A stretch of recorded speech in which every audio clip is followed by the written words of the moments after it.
Hello' friends, বিচিত্ৰ বাৰ্তালৈ সকলোকে পুনৰ স্বাগতম জনাইছোঁ।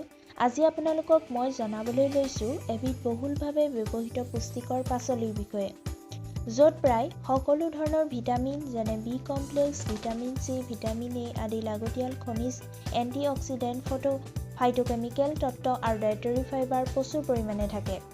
আৰু সেইবিধ পাচলিৰ নাম হ'ল বিট। বিট আটাইতকৈ বেছি উৎপাদন হোৱা দেশখন হ'ল ৰাছিয়া।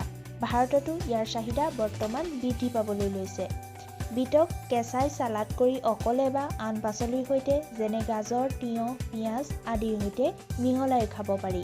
ইয়াক বইল কৰি বাকলি গুচাই খাব পাৰে। ৰস উলিয়াই অকলে বা আন ফলৰ ৰসৰ সৈতে যেনে নেমু, তৰমুজ আদিৰ সৈতেও মিলাই খাব পাৰি। বিটৰ সুস্বাদু আহাৰ বনায়ো খাব পাৰে। বিটৰ চুপ বনায়ো খাব পাৰে। ইয়াৰ উপৰিও কেক, বাৰ্গাৰ, পিজ্জা, মদ, jam, jelly, sauce, tomato paste, ice cream আদিত বিট মিহলাই খাব পাৰে। বিটৰ পাত চালাড কৰি নাইবা শাকৰ দৰে ৰান্ধিও খাব পাৰে। বিটৰ আন কিছুমান উপকাৰী গুণ হ'ল উচ্চ ৰক্তচাপ নিয়ন্ত্ৰণ কৰে। দৈনিক 250 মিলিলিটাৰ বিটৰ ৰস সেৱন কৰিলে উচ্চ ৰক্তচাপৰ পৰা পৰিত্ৰাণ পাব পাৰি। বিটে হৃদৰোগৰ সম্ভাৱনাও হ্ৰাস কৰে। তেজৰ অপকাৰী কলেষ্টৰেল হ্ৰাস কৰে। বিটৰ আন এটা ইম্পৰ্টেণ্ট গুণ হ'ল ই তেজৰ পৰা দূষিত তত্ত্ব শোধন কৰাত লিভাৰক সহায় কৰে। ডায়েবেটিছৰ নিয়ন্ত্ৰণ কৰে। ডায়েবেটিছ ৰোগত আক্ৰান্তসকলে এগিলাচ বিটৰ ৰস দৈনিক সেৱন কৰাটো অভ্যাস কৰাটো ভাল।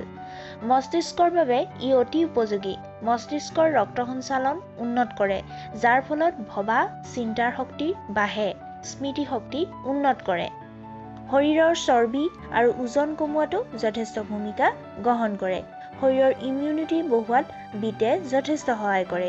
ই হাড় মজবুত কৰে, মাহেকীয়া সমস্যা আঁতৰ কৰে।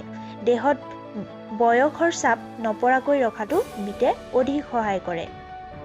বিটে শৰীৰৰ কমনীয়তা আৰু মুখমণ্ডলৰ উজ্জ্বলতা বঢ়ায়, অৰ্থাৎ অকাল বাৰ্ধক্য ৰোধ কৰে। মানসিক অৱসাদ তথা ডিপ্ৰেছন আঁতৰ কৰে। বিটৰ পাত বইল কৰি তাৰ ৰসেৰে মূৰ ধুলে ওকণিও মৰে। গতিকে আজিলৈ বিটৰ উপকাৰী গুণসমূহ ইমানেই। যদি ভাল পালে ভিডিঅ'টো চাই তেনেহ'লে লাইক, কমেণ্ট আৰু ছাবস্ক্ৰাইব কৰিবলৈ নাপাহৰিব আৰু কাষতে থকা বেল আইকনটো দবাই দিব।